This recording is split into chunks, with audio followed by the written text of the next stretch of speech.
Interview with Mr. Eric Mush from the Dent County Extension. And first off, Eric, Happy New Year to you and all out there. And it's a busy time at the Extension. You got the elections going on and getting everything rescheduled for 2025.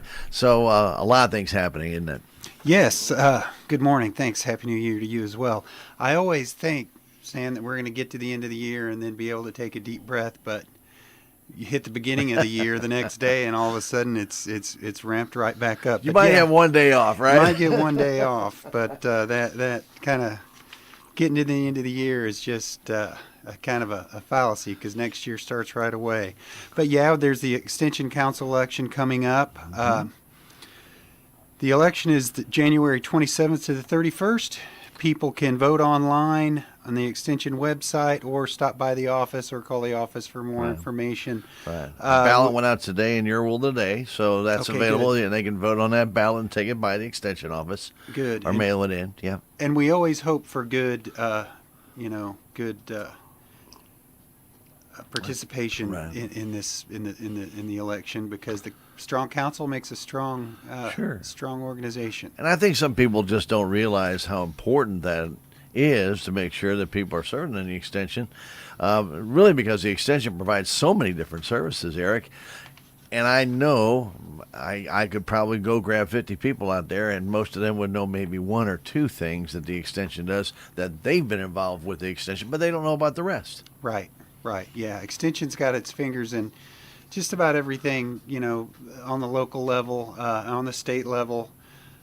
We're basically part of the community, but there's a lot going on, and we always invite people to keep up with us and get involved where they can. Sure, and the education aspect of the Dent County Extension from the University of Missouri, when you talk about a lot of it is livestock, but a lot of it's not. But there's also different things, farm accounting, fence laws, different things of that nature that they do try and make sure that people are aware of. They don't do it every single year, but there is plenty of information out there that if you are looking for it, epidemiology, if you need to find out about that bug out there, you don't know, never seen it before, you get a sample of that bug and you can send it off there and they can tell you why.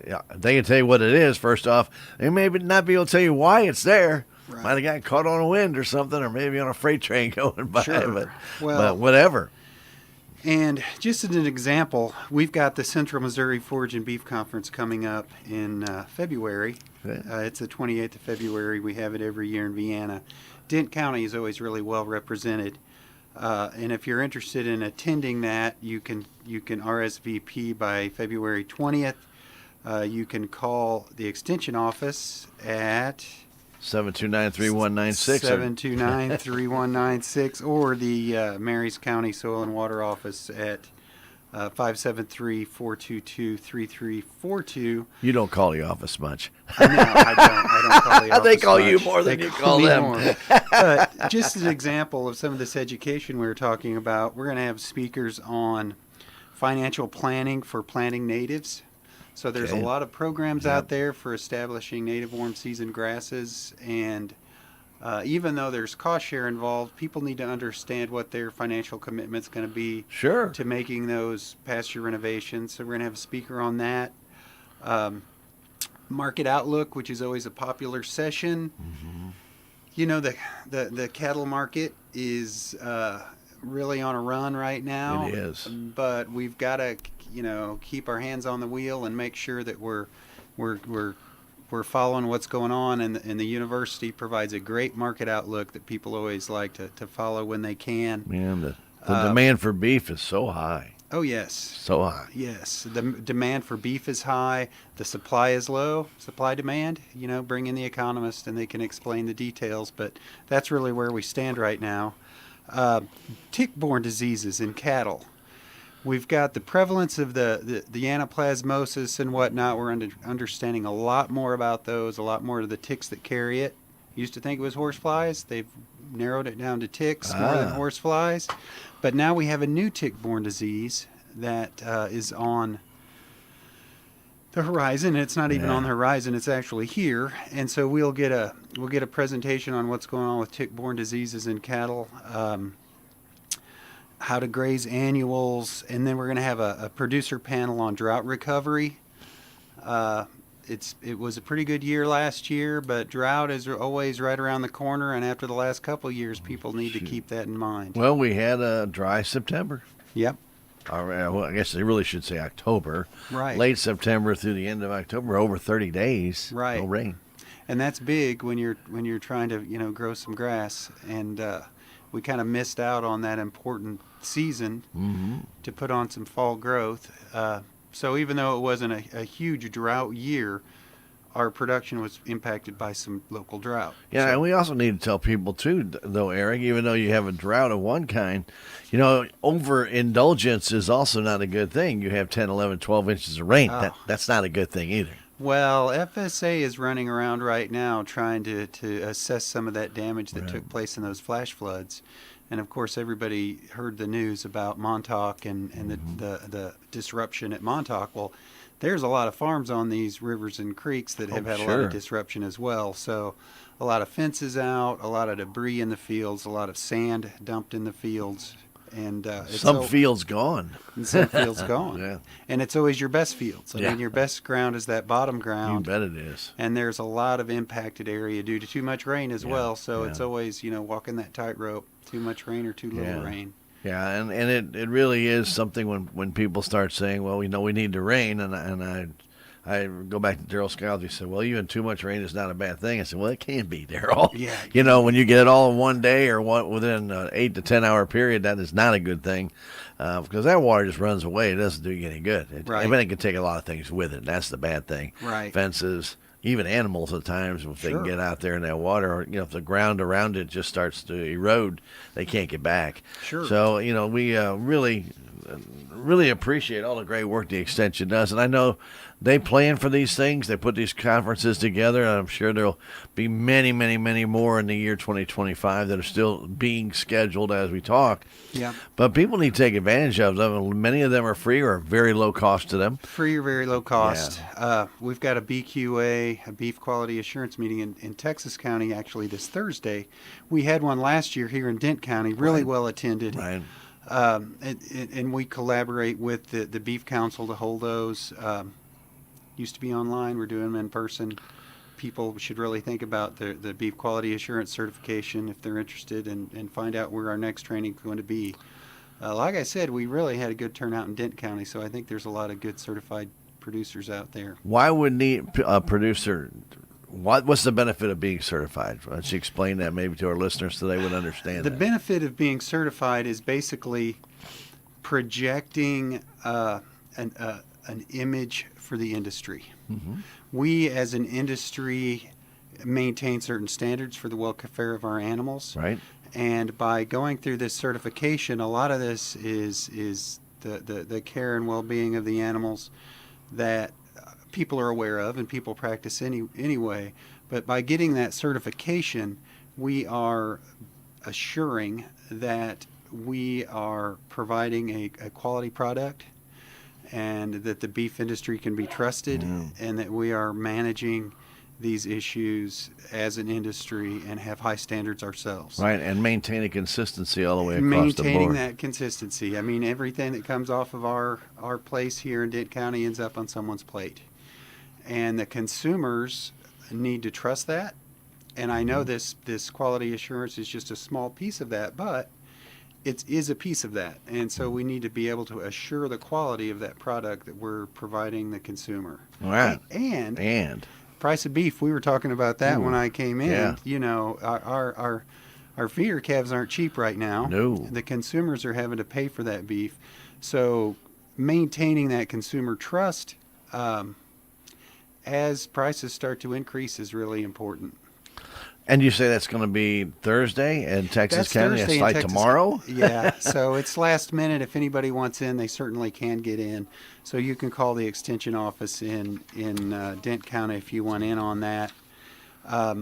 but we'll have other ones available as well. And like I said, a lot of people have already attended. You can do that online as well. Sure. And if you have any questions about that, you can contact me at the Extension office, 729-3196. But Eric, we always talk about when COVID was here, the in-person attendance. You miss out because you can't visit with your neighbor farmers. You can't talk to other producers and see what's working for them, what's not working for them, and maybe get a new idea or two. That's just as much the education as attending the conferences, isn't it? It is. It is that networking and that sort of informal exchange you can have with other people involved, and just the questions other people are going to ask.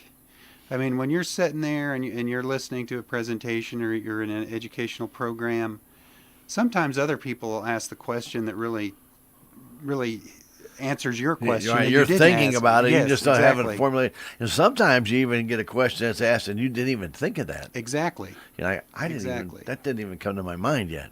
And in the grazing schools, which we do, throughout the state, every year, there's always a new question asked. And there's an angle. Every farm is different. Every producer is different.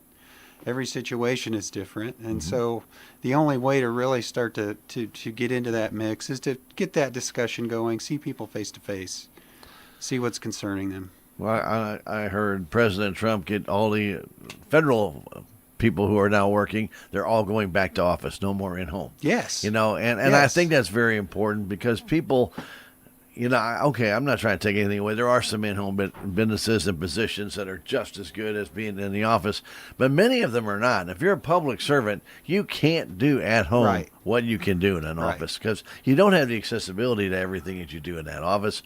Or if you don't have the answer, who are you going to send them to? Sure. Because you don't know. Well, and all these You may technologies. not even know who's working there anymore. Yeah, I mean, all these technologies are great, and I think they can really be useful tools, but they're no replacement for being in the workplace, Right. face to face with people. Right now, we have meetings all the time on Zoom, which was not unheard of, but not very common before COVID. It beats the heck out of driving all over the place. Sure. And all the downtime you spend in the car. But you do it in the office. You do it with, colleagues. You're in the office every day. I think that any resistance to work in the office, especially in these public servant positions, I think it's good to bring people back in for sure. You've been involved in enough classes, conferences. You can't read people's body language on Zoom, but you can see it. You can see their face. You can see their different things out there as you're looking out there that if they're confused, not confused, or if you need to go a Right. little bit more in depth on a subject because somebody's just not getting it. You can see confusion in the way people act. That's something on Zoom you cannot really see. It's certainly not the same. It's better than nothing, but it's not the same as being face to face. Right. If it's something you just need to hear and attend, that's one thing. But if you need to Right. participate, not the best thing in the world. Well, but anyway, we've got tomorrow. We've got the certification. That's in Texas County. BQA in Texas County. We've got Okay. the Extension Council at the end of this month, the election taking Right. place.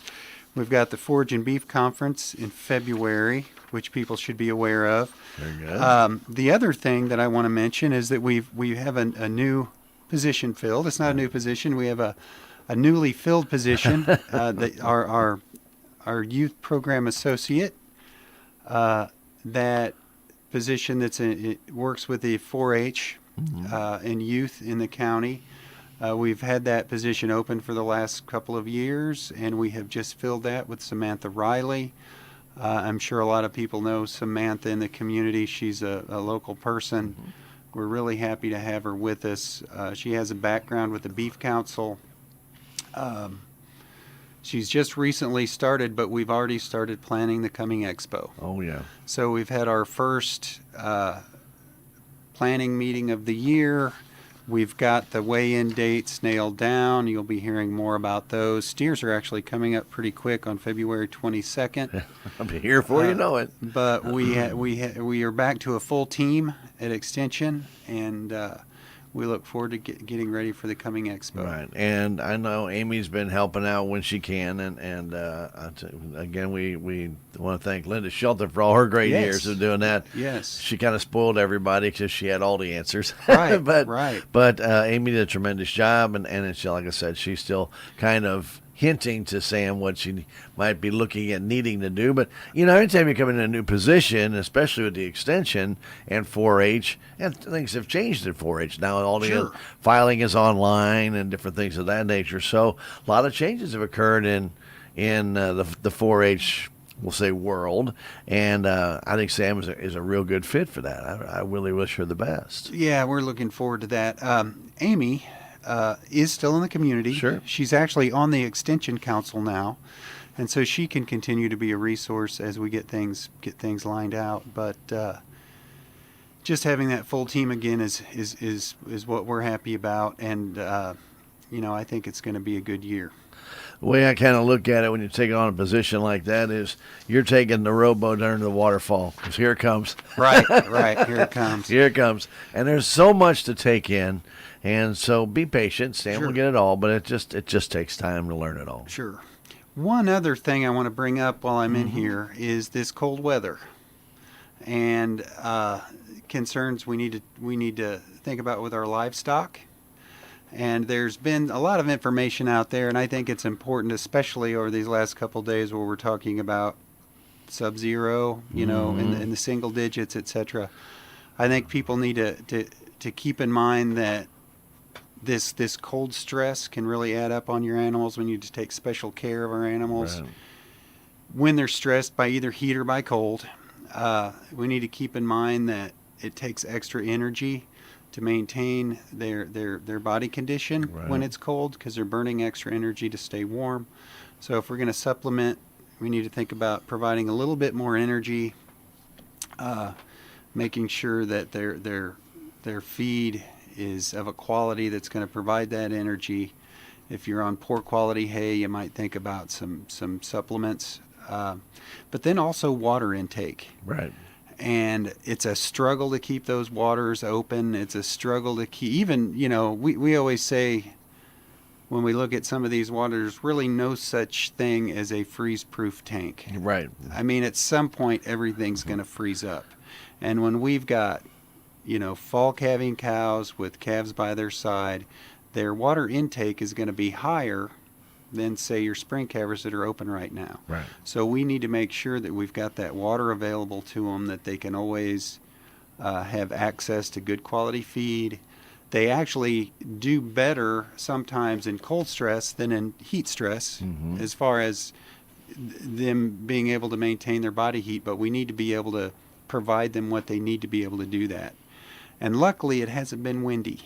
Right. It's been bitter cold. It hasn't been terribly windy, so animals can manage, but we do need to take special care and make sure that they've got what they need to get through this cold weather. But definitely make sure you take into consideration wind chills, because obviously the animals are exposed. Right. And when you have that wind chill is what it feels like, and it can take extra energy away from the animal trying to maintain that heat. It's hard on them. So the other thing to think about, this cold weather where it's sunny and cold but not windy is one thing. When we get weather that's 32 degrees and blowing and rainy, that's the other time to really be careful with your livestock. So, but at any rate, that's just a little reminder. I'm sure everybody with the livestock out there is aware that this weather's been a challenge, but make sure we're getting our animals taken care of. A freezing rain that falls on your cattle where you see it freezing on the end of their hair, right, is colder than just sitting out in the snow. Right. The old saying is if you've got snow on their back, that's a good sign. It means they're insulated. Right. When you've got animals that can't maintain that snow on their back, they're losing so much heat that they're melting that snow. Right. Those are the animals that we need to be concerned about. And that's just kind of an old-timer rule of thumb. But they are, as animals, sort of prepared to deal with the elements. But we need to be observing and making sure that they're doing okay. Right. So you're mentioning earlier about everything with the livestock auction coming up for the 4-H FFA in July. Those dates for all the sign-ups and weigh-ins, have they all been determined yet, Eric, or is that in the process? They have all been determined up to, I think, the marketing meeting, which is right before the sale, and I believe the expo week has been confirmed. I don't want to. No, that's fine. I don't want to but put out some bad everything's information. if you haven't heard about it yet, everything is in motion. Everything is in motion, and we had our first planning meeting just this last week, and pretty routine. I mean, I think everything's in good shape to move forward. We're getting all the dates set, and pretty routine. Now, With that being said, there is going to be a change, and this is a change across the state with the movement of animals. Last year, we got a notice that we have this new rule from the Missouri Department of Agriculture that animals transported for exhibition need to have veterinary inspection certificates. wow. And so, including cattle and hogs. And this hasn't been the case. Last year we prepared for that, but then they decided not to enforce it. Okay. This year they will be enforcing it, which requires that everyone gets a permanent ID on their animal, which comes in the form of these radio frequency tags. I see. And so we have been getting calls from producers about, as of January this year, they've started implementing this requirement of having these RFID tags, this radio frequency tags, on your animals. And that applies to, just before people get too worried, because we've had several calls from worried producers, breeding stock animals, reproductive animals going across the state. I mean, out of state, Right. across state lines, and animals being transported for exhibition, etc. Rodeos, rodeo stocks that go from town to town and Sure. go to county fairs even. This doesn't include your feeder calves. It doesn't include your slaughter cows. It doesn't include a lot of the livestock that people are dealing with on a day-to-day basis. But in the case of maybe your registered, seed stock producers, most of these guys are already doing it anyway, Right. if their animals are going out of state, and people showing their livestock. So they need to be aware of using those tags, and they're available with a veterinarian, and it is a change for the coming year. But do it now. Do it now. Yeah. We'll be making plans in the Junior Livestock Committee to make sure that the kids know how to get all this done, and all that gets done on time to be able to show at the expo. Last year we actually put the tags in all the animals, sort of a dry run, expecting that it was going to be enforced last year, but it wasn't.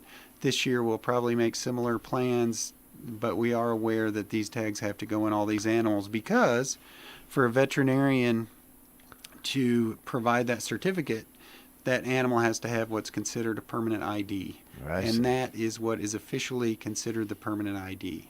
Okay.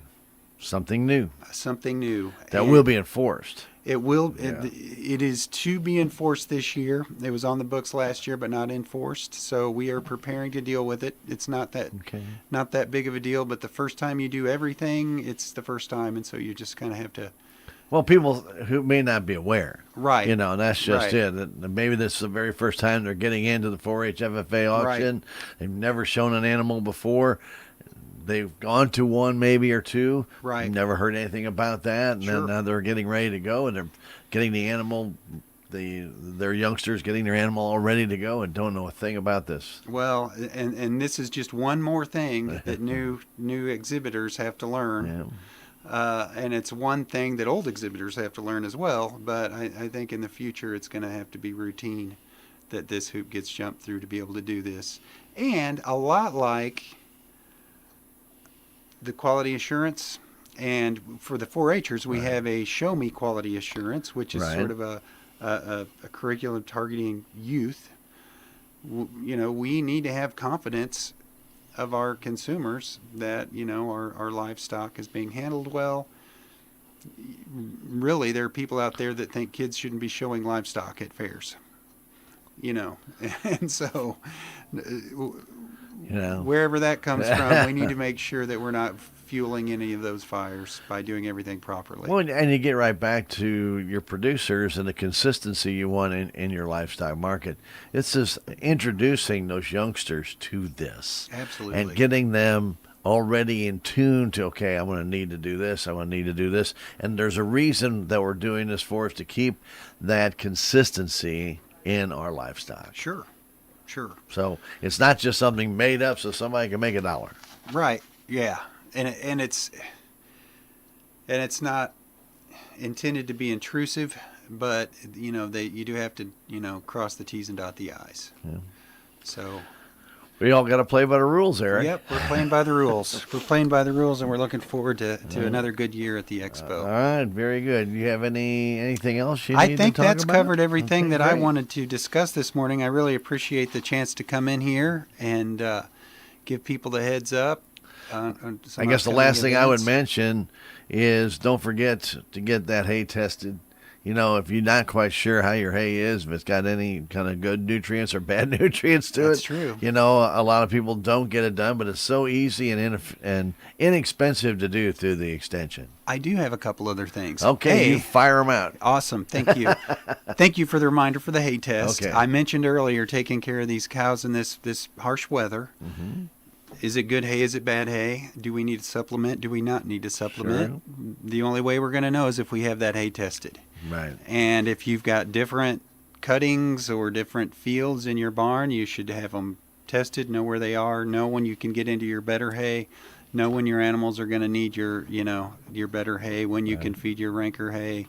But if we don't test it, we don't know how to prioritize how we feed it to our animals. So that hay test is important. Critical. It's critical. Yeah. We've got what it takes to pull those samples. We can set you up to get that sent in, and when you've got a barn full of hay, that's a pretty big investment. For $20, you can get a lot of information about that feed. Absolutely.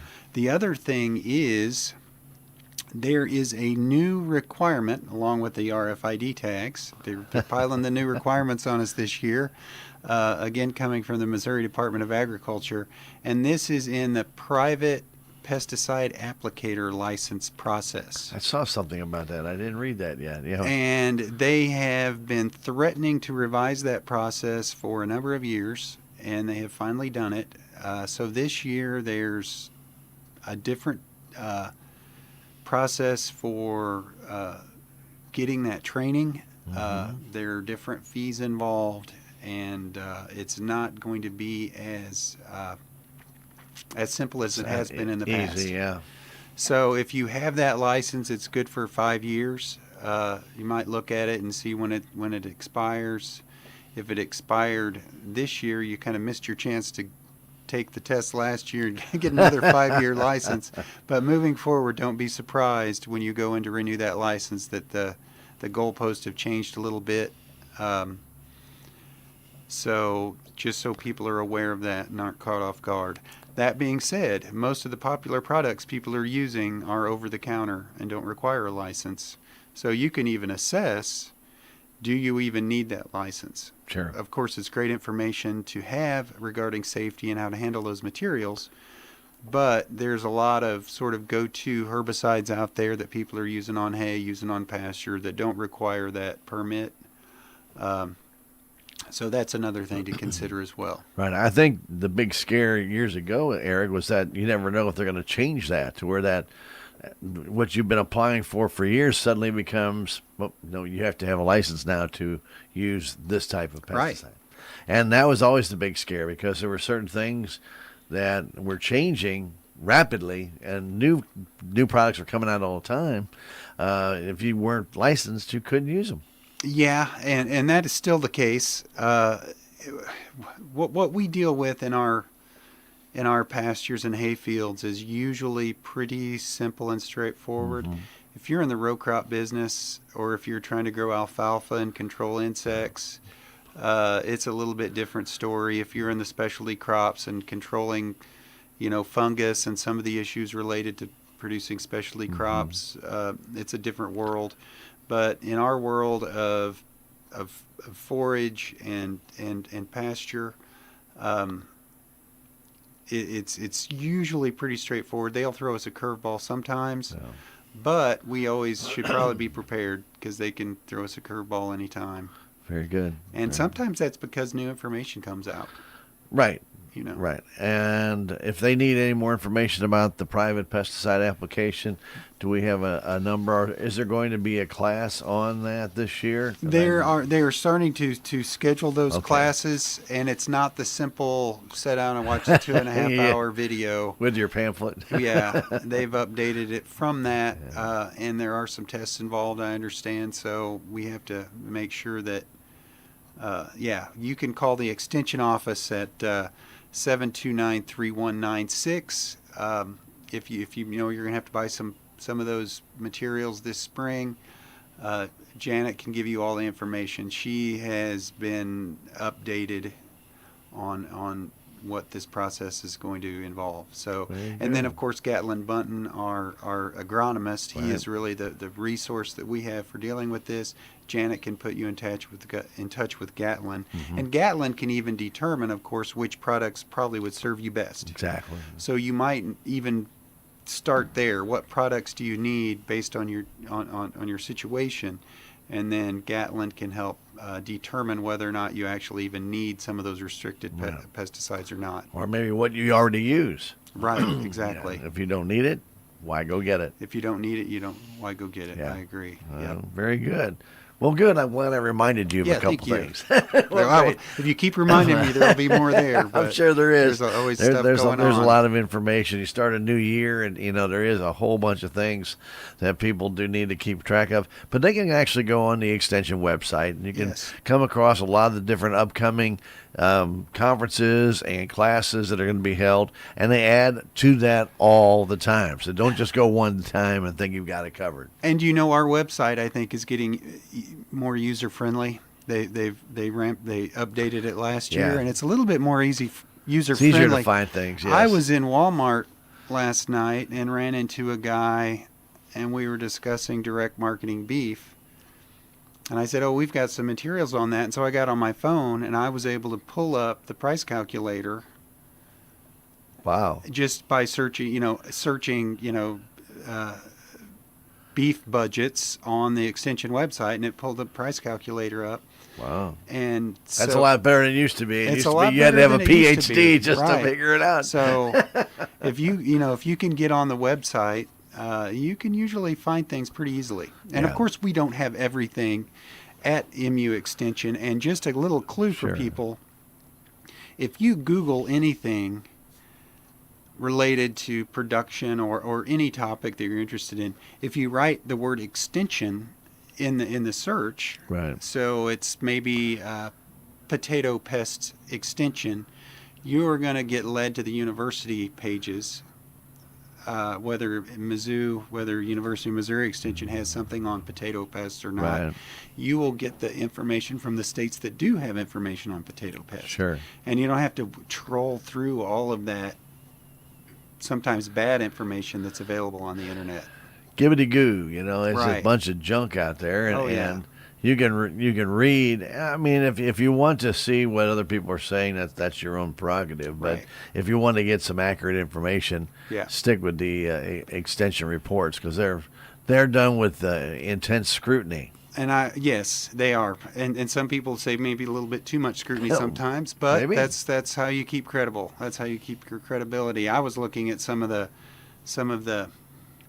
forums, I guess, on livestock production, and people can really get led astray by some of that stuff. So it's always good to go back to a verifiable source. Just type extension in your search, and it'll take you to some of those university publications that's based on what is known. Sure. We don't know everything, but what we do know, it'll be in those publications. Very good. If you do have any questions about what Eric has talked about, 729-3196 is the extension. It is located 112 East 5th Street, second floor of the Judicial Building. And you're more than welcome to stop on by. Those are some interesting steps to climb, but that's all right. Yeah. If you can't climb those steps, you need to come there. there, call the office and let them know, and they can bring the things down to you that you would need. If you need a pamphlet, there's a lot of information up there that they can get to you. So again, the extension office right here in Salem, Monday through Thursday, right? Yes. Yeah, they're Monday open. through Thursday. That's 112 East 5th Street, second floor. If you're wanting to stop by, if you're going to be voting on the Extension Council, you definitely want to get your ballot in. Make sure it's in by I think it's the 31st at 4 o'clock is when it has to be in. And Janet has those ballots there. She can get them to you. You can pick them up at the office. But Right. she can They're probably also in stick your one roll in the today mail. today. If you're out and Okay. about, see your roll today, pick one up. That's a ballot. You can fill it out and Okay, drop good. it off. Good. Okay. Very good. Eric, as always, we appreciate you coming in. It's going to be a busy time here starting in February for you. You got to start getting ready for that auction. It doesn't sound possible in July, but the weigh-ins will start and all the quality assurances. It's a big time. It's a big event. Brings a lot of money through Dent County, Right. and we always appreciate all the great work that you and the staff at our extension do. Really, thank you very much. Yep. Good. Thank you. And I'm happy to be here. That's Eric Mush from our Dent County Extension right here at KSMO. By the way, he does service a few other counties as well. How many total is it now? I cover 8 counties. 8 counties. That's So- amazing. So we're spread pretty thin. Just reviewing this last year, I got around quite a bit. So You got a lot of miles on the truck. a lot of miles huh? on the truck. There Yeah. you go. Appreciate you coming in. Thank you very much, Eric.